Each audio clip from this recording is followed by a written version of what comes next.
Custom mechanical keyboards. These three words will probably invoke these few thoughts: expensive, excessive, and Teha types.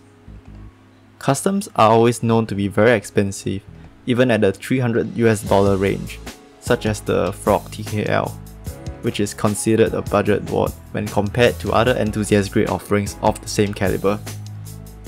However, what if I told you you can build a decent sounding keyboard with thick PBT keycaps, aftermarket stabilizers, and a case foam for dampening for just below $90? Is it the GK61? Nope, close enough. It's also not the RK61 What we have here is the Redragon K630 Dragonborn. Hey guys, RayF here. I will be giving a short review of what is most likely the most popular ultra budget mechanical keyboard.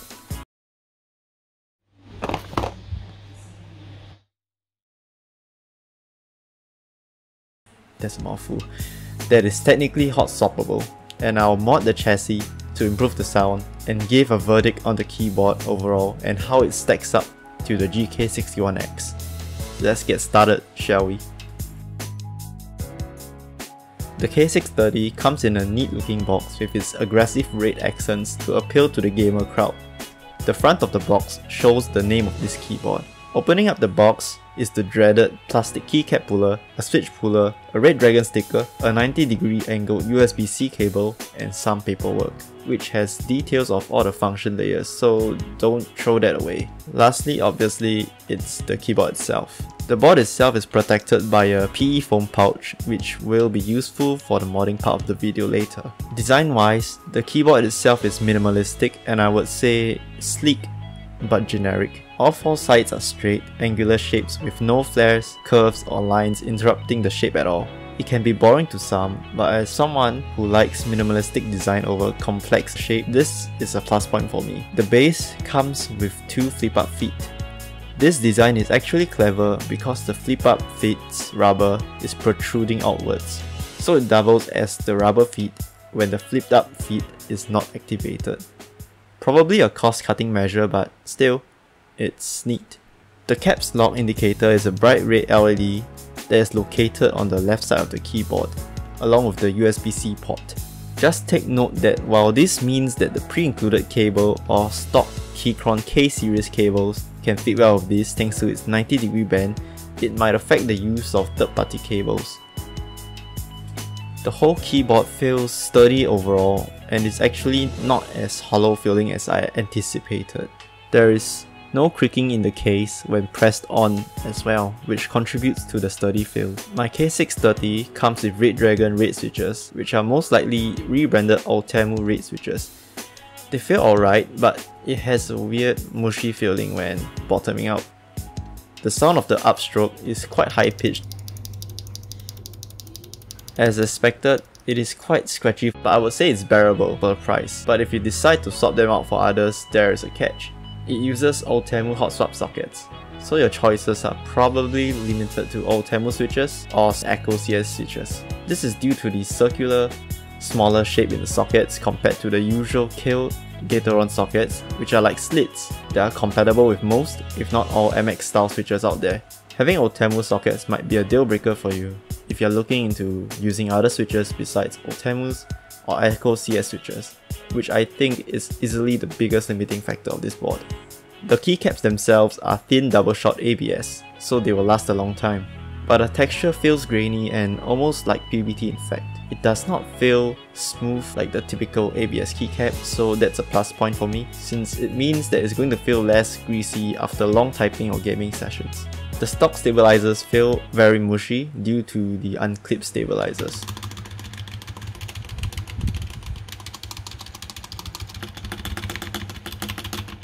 My unit feels slightly less rattly from the other K630 sound tests that I've seen online.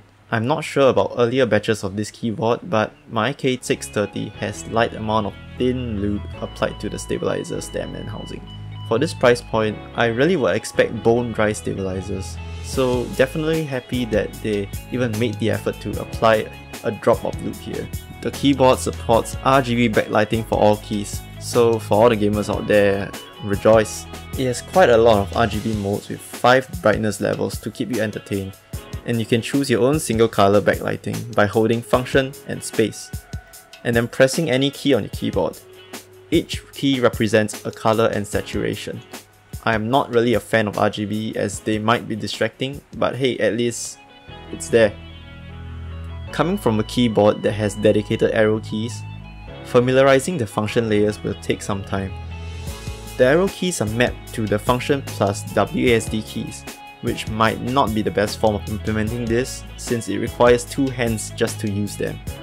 However, the best implementation of this so far is with how the RK61 handles it, by making the arrow keys next to the left function key.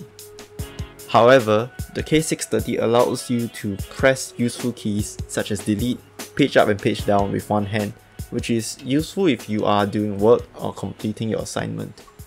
The caps lock indicator position is a bit perplexing for me. If the indicator is only visible on the left side, I was not able to tell if my caps lock is activated if I wasn't tilting my head to the left. As not everyone is comfy with having no caps lock indicators, I just wish that it was implemented better, like lighting up the caps lock backlighting when it's activated. Also, strangely enough, you can see the caps lock indicator shine through the top of the keyboard, through a small gap. I'm not sure if this was done intentionally, but it just makes the whole keyboard feel badly crafted even for the price. The USB-C port placement is also a weird one. If I were using a wireless keyboard like the Keychron K series, this would have made more sense because it allows you to unplug the cable with ease after it's fully charged. But for a wired keyboard, it really ruins the whole experience of the board. Using any usual USB-C cable or even your own cord cable is going to look weird unless you use a right angled cable like the ones that you have included.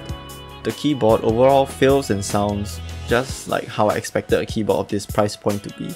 There's nothing much to write home about, as the typing experience is just okay. I only wish the spring ping wasn't this noticeable.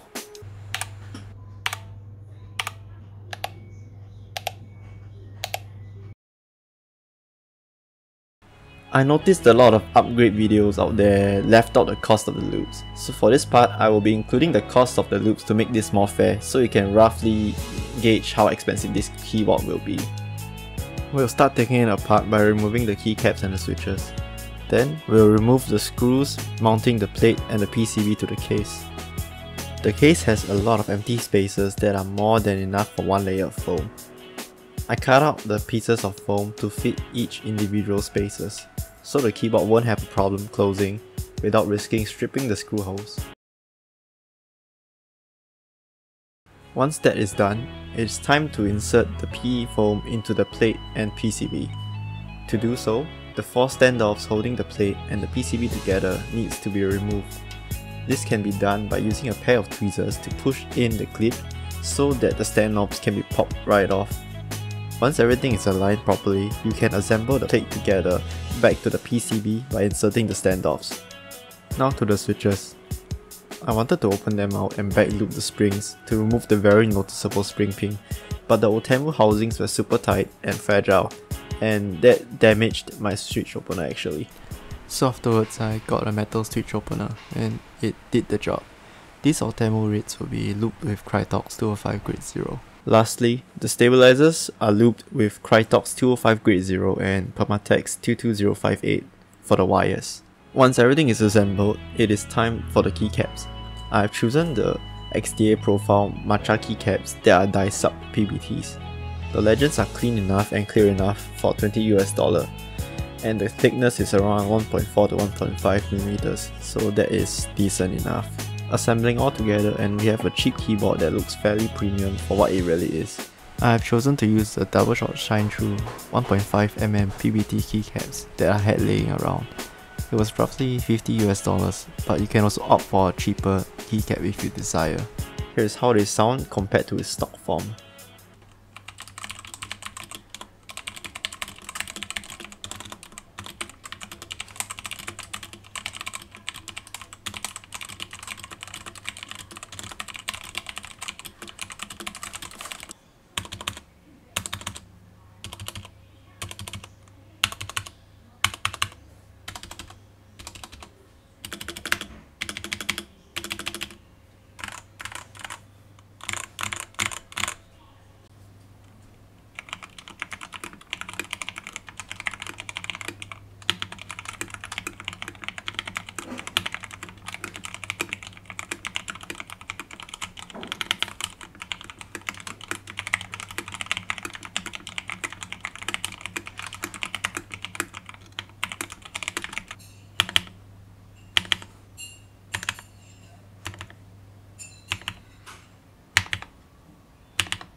The thicker PPT keycaps made the sound slightly louder and fuller as well.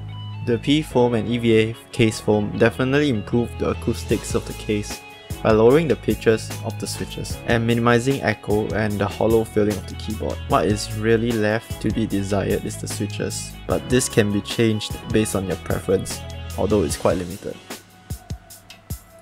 So which one should you get for your first ever budget board? The Dragonborn or the GK61X? The answer is quite clear. Save up a few more bucks and get the GK61X. For the additional few bucks, you'll get Redragon slant, K630 Hotswap sockets, so you can use your favorite switches like Tangerines, Holy Pandas and others. You also get a modular spacebar plate, so if you favor extra buttons in the bottom row, for more functionality, you can swap it over. You also get to program the function layer via Skylong's own software if you wish. Lastly, it has tons of options available if you decide to upgrade it down the road with an aluminum low profile case, a KB Defense 5° case inspired case, and even a wooden case for the extra thick sounding profile. So yeah, bottom line is the K630 is a good keyboard if you are on a really tight budget. But some of the downsides, such as the left caps lock indicator and the left USB-C port, is a bit of an annoyance. The pingy red switches and the Outemu sockets are really limiting factors for the board to maximize its potential. Save the extra bucks and get GK61 or another K61 instead. Bye bye. Subscribe if you want to see more content regarding budget builds, budget reviews, and lesser known budget keyboards. That is all for now. Bye bye.